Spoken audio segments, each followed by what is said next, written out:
Alors, ça se passe à Lille. Oui, Art Up, c'est la plus grande foire régionale d'art moderne et contemporain.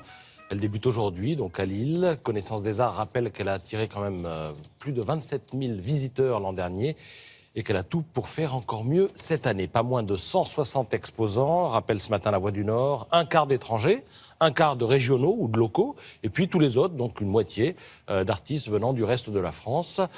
Peinture, sculpture, art graphique, affiches, photos, installations. Le programme est dans La Voix du Nord et dans Nord Éclair ce matin. Alors, Henri Jean, je ne savais pas que vous seriez là à côté de moi ce matin, mais enfin, on va quand même se lancer. Regardez bien cette photo piochée dans le dernier numéro de Science et Vie. Au premier plan, vous avez une vipère. Au second plan, un chercheur. Et que fait-il, le chercheur ? Ah oui. Eh bien, il masse les glandes venimeuses de la vipère. Pourquoi ? Pour récolter son venin. Eh oui.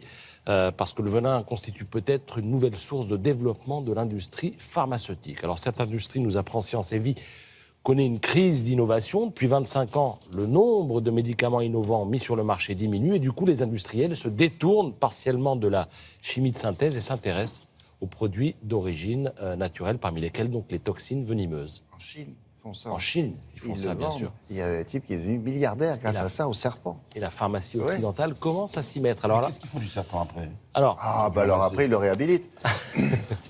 Il lui met des petites roulettes pour qu'il se balade parce qu'il est un peu affaibli. Non, mais... Non, mais Alors, on vous tiendra au courant pour savoir mais comment vous il allez va. voir que ça peut soigner, parce qu'à l'origine de cette démarche, il y a un principe simple, c'est que toute molécule toxique à une certaine dose peut se révéler thérapeutique, en fait, à une autre dose. Donc La les animaux... vraie réponse, c'est qu'effectivement, il lui enlève un peu de venin, mais il en garde. Et puis, il en refabrique, rassurez-vous, il ne le tue pas. Vous allez voir que les animaux sont légion, c'est un peu notre avenir, l'animal. Regardez, l'abeille. On s'est aperçu que son venin permet de diminuer chez la souris l'inflammation de la peau liée à une infection par une bactérie qui, elle, est impliquée dans l'acné. Donc le venin d'abeille permettra sans doute à terme de soigner l'acné. Voici l'araignée loup. Sa morsure est douloureuse pour l'homme, mais son venin inhibe la croissance de nombreuses bactéries et de nombreux champignons. Donc l'homme, un jour, en profitera sans doute. Et ainsi de suite, vous avez la vipère de Russell, dont la morsure est mortelle chez l'homme dans 30% des cas. Elle dispose d'un venin qui intéresse les chercheurs dans le cadre de la lutte contre l'Alzheimer, rien moins.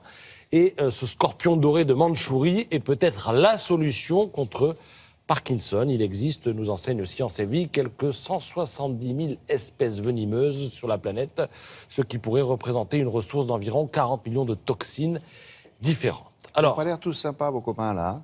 Non, ils ne sont pas très sympas. Ils font Là, peur. Mais écoutez, portrait, s'ils là, peuvent nous aider à nous soigner... Oui.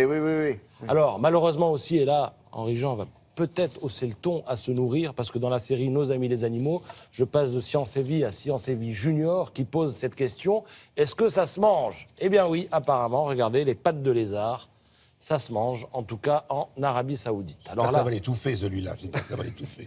Alors là, nous sommes... Non. Nous sommes en Chine où l'on vous propose des brochettes de scorpions et de coléoptères géants. Alors le poison contenu dans la queue du scorpion, eh bien, il est tout simplement neutralisé par la chaleur. Bienvenue, ça se corse, en Indonésie. Alors là, on dirait un étal de racines pleines de terre, mais ce sont des rats, attention, des rats des champs, pas des rats des villes qui se nourrissent des poubelles, mais des rats de la jungle à l'alimentation plus saine, composée de fruits, de feuilles, de racines. Alors à la broche, il paraît que c'est savoureux. Sur l'île des Célèbres, on les déguste lors des grandes occasions.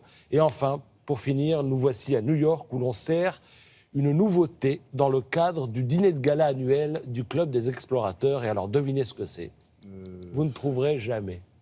Non, on peut chercher ?